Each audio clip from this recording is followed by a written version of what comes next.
All right, welcome to complex fractions part 2. Okay, so these are ones where you have exponents, negative exponents rather, inside of your fractions, which sounds like it's going to be tricky, but it's actually pretty easy. So same sort of setup. Here's my numerator, right? Here's my denominator.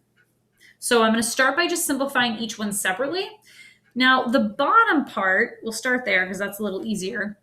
The bottom part, I'm just going to rewrite as AB over 1. Okay, it doesn't really look like a fraction, but just now it's set up in fraction form, it kind of looks like everything else.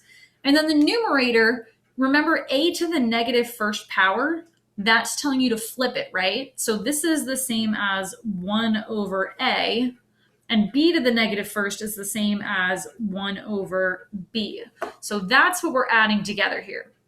All right, and then from there, you're going to treat this exactly the same way. I need to get common denominators, so I'll multiply top and bottom by a on this side, b on that side.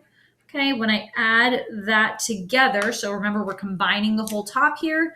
This is going to be b, that'll be a, so it'll be b plus a over ab. And meanwhile, my denominator is still AB over 1. Okay, so from here, now we're going to treat this just like we did the other ones, right? So I'm going to keep the top part the same. So B plus A over AB. And then I'm going to change it to multiplication.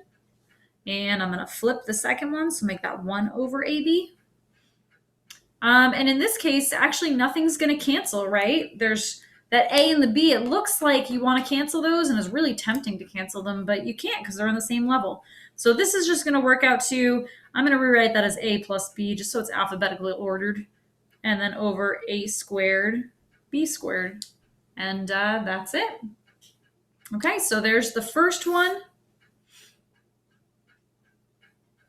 Okay, and now for the second one, we're going to do the same thing. So here's my numerator. All right, and I'm going to start by rewriting this. So this a to the negative 1b, the a flips, the b doesn't, right? So that's going to end up as b over a. And then minus this guy, this negative is going to flip, this one doesn't. So that's going to end up as a over b. So there's my numerator. And then meanwhile, on the bottom, I'm just going to go ahead and write that as a plus b over 1. Okay, so then I need common denominators. So this guy I'm going to multiply by a, top and bottom. This one by b, top and bottom. So for my numerator now, I'm going to have b squared minus a squared over ab. And my denominator is just a plus b over 1. All right, so then keep the top part the same. But what I'm actually going to do is I'm noticing that b squared minus a squared, that's going to factor, right? So when I go to rewrite this, I'm actually going to go ahead and factor that to b minus a times b plus a over ab.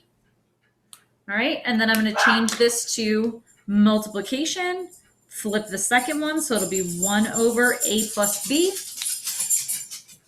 All right, and then b plus a plus b, that's the same thing, right? So those are going to cancel each other out.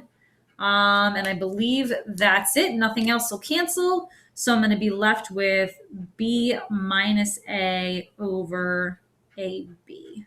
And that's what that's going to simplify to.